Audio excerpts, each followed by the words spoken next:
नमस्कार दर्शक बंधु नेता और जनता कार्यक्रम आउ एक एपिसोड को आपण समस्त को स्वागत करुच्ची मो सस्मिता आम सह कार्यक्रम रे जोड़ी होती जगतसिंहपुर जिला निर्वाचन मंडली बीजेपी विधायक प्रार्थी श्रीजुक्त अमरेंद्र दास केमती चली निर्वाचन प्रचार समय पाखे आसूची आपण अनुभव करमती रही लोक मान मूड कौन कहे 2024 निर्वाचन भिन्न धरण रोचे सारा ओडिशा रे एवं जगतसिंहपुर निर्वाचन कारण लोक परिवर्तन चाहते तृणमूल स्तर गाँ गहली ठारू आमर सहरांचल जाए जनसाधारण मानसिक स्तर में प्रस्तुत हो जाइए 24 वर्ष गोटे सरकार को देलु एवं तार जो विफलता आज लोक मानू बाधी लोक पाखे जनहितकर कार्य पहुँची पारि ना संपूर्ण भाव में मौलिक अधिकार ठार वंचित अच्छा लोक पाखे जो मैंने योग्य हिताधिकारी से घर पाई ना पाइखाना पाई ना रेशन कार्ड पाई ना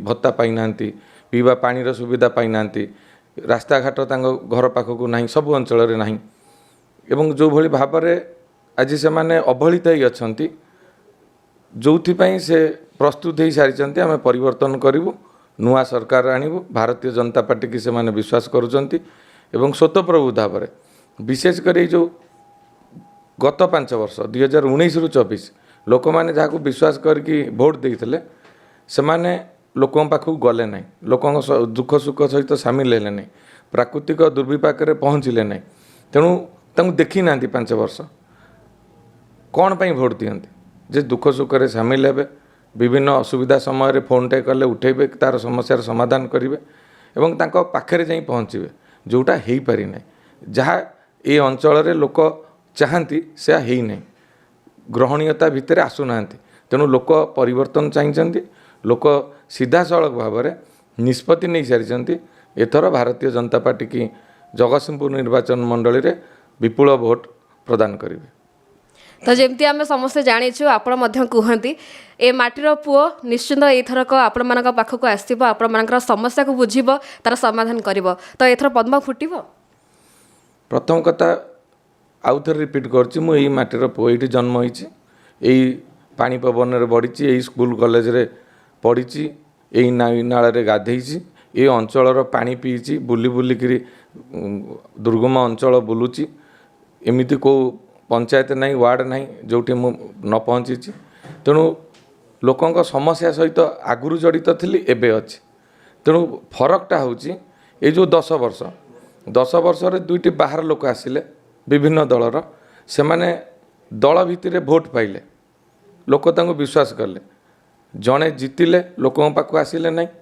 हारिला पर भी आसिले नहीं आउ जड़े जी अच्छा 19 रु 24 से जीतिकी जाइछन्ति एमिति कि से बाबू भुवनेश्वर बसिले केवल सरकारी कार्यक्रम आसती तांको निजर दलीय कार्यक्रम भी करना आपण मु कहूँ बोली विश्वास करेंगे नहीं खबर कागजर फर्द उल्टे देवे आपणकर मीडिया इलेक्ट्रोनिक्स मीडिया रो जो रेकर्डिंग थी विगत दिन में देखिए कौन सी दलीय कार्यक्रम से कर खाली सस्ता व्यवसायीकरण करने राजनीति की आम इन्वेस्टमेंट करूँ रिटर्न रे पुणी लोक तंटी चिपिकी शोषण करूँ यही व्यवस्था भितर थिले जोटा कि लोक जानी सारे जो दुई भिन्न चिंताधारार लोक आज एकाठी जाइछन्ति केवल क्षमता सकाशे केवल व्यवसायीकरण तांकर उन्नति पाई व्यवसाय करिवे पैसा रोजगार करिवे क्षमता को अपव्यवहार करिवे साधारण गरीब खटिकिया लोक तंटी चिपिकी जो अर्थ उपार्जन करेंगे किसी पैसा इलेक्शन बेले फोपाड़ी देवे कौन आम पैसा दे भोट किणु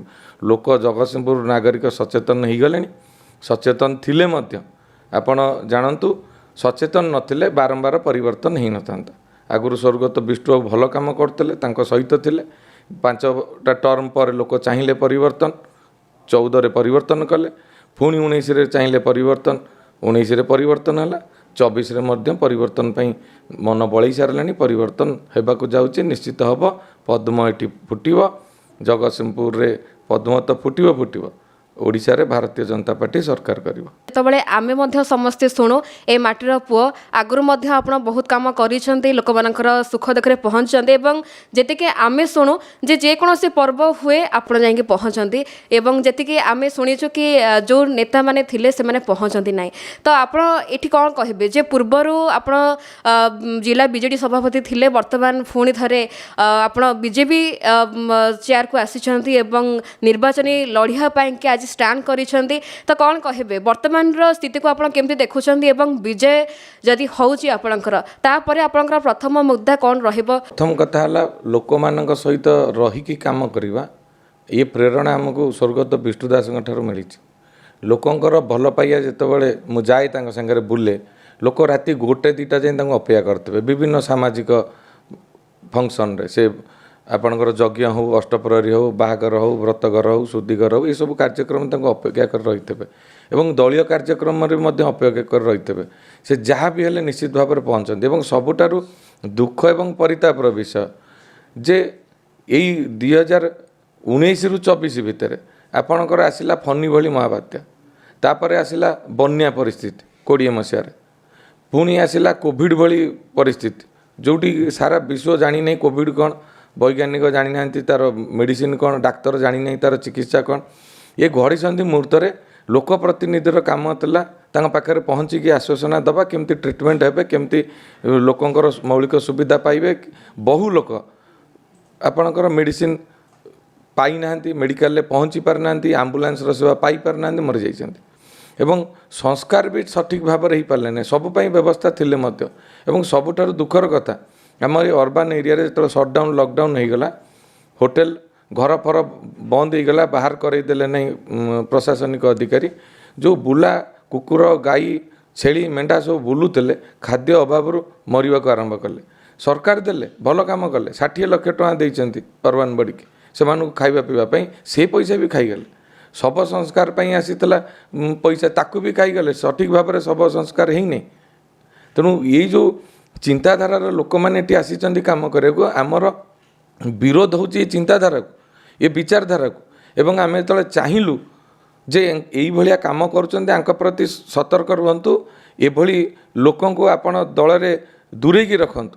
ଦୁର୍ଭାଗ୍ୟ ଏବଂ ପରିତାପର ବିଷୟ ଯେ ନେତୃତ୍ୱ ନେଉଛନ୍ତି ସେ ତ ଜାଣୁନାହାନ୍ତି କିଛି, ସେ କିଛି ଜାଣୁନାହାନ୍ତି କି ତାଙ୍କୁ ଜଣାଇ ଦିଆଯାଉନି। ଯିଏ ଦାୟିତ୍ୱରେ ରହିଲେ ସେମାନେ କ'ଣ ପାଇଁ ସେମାନେ ଉତ୍ତର ଦେବେ, କ'ଣ ପାଇଁ ଯାହାକୁ ଲୋକ ବିରୋଧ କରି ଆସୁଥିଲେ 5 ବର୍ଷ ଧରି ରାଜରାସ୍ତାରେ ଓହ୍ଲାଉଥିଲେ, ତାଙ୍କୁ କ'ଣ ପାଇଁ କେଉଁ ଉଦ୍ଦେଶ୍ୟରେ ପୁଣି ଲୋକମାନଙ୍କ ମୁଣ୍ଡ ଉପରେ ଥୋଇଦେଲେ। ତେଣୁ ତା ଉତ୍ତର ସିଏ ତ ଦେବେ, ମୁଁ କହିପାରିବିନି। କିନ୍ତୁ ମୁଁ ଏତିକି କହୁଛି ମୋ ଅନୁଭବରୁ ଯେ ଏଠି ଯେଉଁ ବ୍ୟବସାୟୀକରଣ ଚାଲିଛି ଏ ଦଳ ଭିତରେ, ୟାକୁ ଏଇ ଜଗତସିଂହପୁର ମାଟିର ଲୋକ ଆଉ ବରଦାସ୍ତ କରିବେନି। ଆଉ ରହିଲା ଯେଉଁ ମୁଦା କଥା କହିଲେ ଆପଣ, ମୁଦା ଆଜି ଦୁର୍ଭାଗ୍ୟର କଥା, ସ୍ୱାଧୀନତାର 78 ବର୍ଷ ପରେ ଯାହା ପୂର୍ବରୁ ଥିଲା ଆଜି ବି ସେଇଆ। ଆଜି ଲୋକଙ୍କ ପାଖରେ ପକ୍କା ଘର ନାହିଁ, ଲୋକଙ୍କ 2 ବେଳା ଖାଇବା ପାଇଁ ସମସ୍ୟା, ଲୋକଙ୍କର ସ୍ୱାସ୍ଥ୍ୟ ସେବା ପାଇଁ ସମସ୍ୟା, ଲୋକଙ୍କର ଶିକ୍ଷା ପାଇଁ ସମସ୍ୟା। ସ୍କୁଲରେ ଟିଚର ନାହାନ୍ତି, ରଙ୍ଗ ବୋଳା ହେଉଛି। ସ୍କୁଲରେ ଡାକ୍ତରଖାନାରେ ଡାକ୍ତର ନାହାନ୍ତି। ଯାହା ଟିକେ ହେଲେ ଆମର ଏଠି ଯେହେତୁ ଯଦିଓ ଅର୍ବାନ୍ ବଡ଼ି କିନ୍ତୁ ଏଇଟା ରୁରାଲ୍ ଏରିଆ, ଯାହା ବି ହେଲେ କଟକ ରେଫର କରିଦେଉଛନ୍ତି। ମୁଁ ଡାକ୍ତରମାନଙ୍କ ଦୋଷ ଦେଉନି, କାରଣ ଡାକ୍ତର ନାହାନ୍ତି। ଯେଉଁ କିଛି ଡାକ୍ତର ଅଛନ୍ତି ଦିନ ରାତି ପରିଶ୍ରମ କରୁଛନ୍ତି, ତାଙ୍କୁ ପ୍ରେଡ଼ିକ୍ସନ୍ କରିବା ପାଇଁ ବି ଭଲ ଟେକ୍ନିସିଆନ୍ ନାହାନ୍ତି, ଟେକ୍ନିସିଆନ୍ ବି ସର୍ଟେଜ୍। ପରୀକ୍ଷା ନିରୀକ୍ଷା ହେଲେ ରୋଗ ନିରୂପଣ ହେବ ଯେ ୟାଙ୍କୁ କ'ଣ ହେଇଛି, ସେହି ଅନୁସାରେ ଟ୍ରିଟମେଣ୍ଟ ହେବ। ଏଠି କିଛି ବ୍ୟବସ୍ଥା ନାହିଁ ଜଗତସିଂହପୁର ମେଡ଼ିକାଲରେ ଏବଂ ଗମନାଗମନ ନ କହିଲେ ସରେ, ଶୁଦ୍ଧ ପାନୀୟ ଜଳ ପହଞ୍ଚି ପାରିଲା ନାହିଁ। ବର୍ତ୍ତମାନ ଏଠି ଗୋଟେ କୋଲ୍ଡ ଷ୍ଟୋରେଜ୍ ହେଇପାରିଲା ନାହିଁ ଚାଷୀ ଭାଇମାନଙ୍କର ସମସ୍ୟା ନିରାକରଣ ପାଇଁ। ଚାଷ ଜମିକି ଜଳସେଚନ ହେଇପାରିଲା ନାହିଁ, ଖାଲି କାଗଜପତ୍ରରେ 35-40% କହୁଛନ୍ତି, ବାସ୍ତବ କ୍ଷେତ୍ରରେ ଦେଖିଲେ 10-12% ହେଇଛି କି ନାହିଁ ସନ୍ଦେହ ଏବଂ ଯାହା ହେଇଥିଲା ସେ ବି ଡ୍ୟାମେଜ୍ ହେଇଗଲାଣି। ଏବଂ ଯେଉଁ କୃଷି ଯନ୍ତ୍ରପାତି ବା ବିହନ ମିଳୁଛି ସିଏ ଅପମିଶ୍ରିତ। ପିଲାଙ୍କୁ ଅଙ୍ଗନବାଡ଼ିରେ ଅପମିଶ୍ରିତ ଖାଇବାକୁ ଦିଆହେଉଛି, ମଧ୍ୟାହ୍ନ ଭୋଜନରେ ଅପମିଶ୍ରିତ ଖାଇବାକୁ ଦିଆହେଉଛି। ମୁଁ କହୁନାହିଁ ଯାହା ଟିଭି ଖବରକାଗଜରେ ଆମେ ପଢ଼ୁଛେ।